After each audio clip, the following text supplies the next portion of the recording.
HSK 标准教程4下。第11课：读书好，读好书，好读书。课文1：马克介绍自己学习汉语的方法。你来中国才1年，汉语就说得这么流利，真厉害。谢谢。其实我的语法不太好，很多句子说的都不太准确。但是我看你跟中国人交流没什么问题，你是怎么做到的？平时多交一些中国朋友，经常和他们聊天，听说能力自然就能得到很大的提高。另外，我建议你坚持看中文报纸，这样能学到很多新词语。你太厉害了，连中文报纸都看得懂。刚开始肯定有困难，不过遇到不认识的词语，你可以查词典，然后写在本子上，有空就拿出来复习一下，慢慢的就会发现中文报纸也没那么难了。课文2：小夏和小雨聊考试的情况。考试结束了，你对自己的成绩满意吗？说真的，我不太满意。这次阅读考试的题太多了，我没做完。2个小时的时间应该来得及吧？这次主要是因为我先做了比较难、比较复杂的题，结果花了太多时间。后面简单的题我虽然会，可是时间来不及，最后只好放弃了。其实我考的也不怎么样，有几个填空题不会做，有几个选择题实在想不出来该选哪个，就随便猜了一个答案，结果一个都没猜对。看来要想考好，不但要认真复习，还得注意考试的方法，否则会做的题也没时间做了。课文3：小李告诉小林阅读的好处。你的客厅里怎么到处是书啊？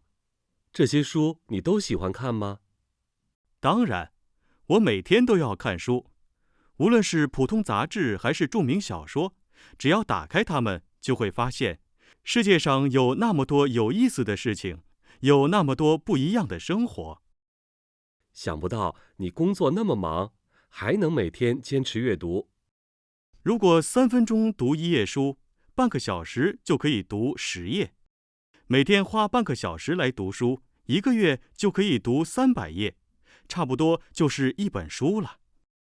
是啊，一个真正爱看书的人，总能找出时间来阅读。坚持阅读，除了能增加知识外，还能帮助我减轻压力，人也会变得轻松起来。课文4：根据调查，阅读能力好的人不但容易找到工作，而且工资也比较高。怎么才能有效提高自己的阅读能力呢？做读书笔记就是其中一种好方法。读书笔记有很多种，最简单的就是把自己喜欢或者觉得有用的词语和句子记下来。另外，在看完一篇文章或一本书之后，还可以把它的主要内容和自己的想法写下来。然而，你不能完全相信书本上的内容，要有自己的看法和判断。坚持做读书笔记，对提高阅读能力有很大帮助。课文5：读书好，读好书，好读书。虽然这句话只用了3个相同的汉字，但是不同的顺序却表示了不同的意思。首先，读书好说的是读书有很多好处。其次，每个人的时间都是有限的，不可能把世界上每一本书都读完，所以要读好的书。最后，好读书就是要养成阅读的习惯，使读书真正成为自己的兴趣爱好。阅读有许多好处，它能丰富你的知识，让你找到解决问题的办法。同时，它还会丰富你的情感，使你的生活更精彩。所以，让阅读成为你的习惯吧。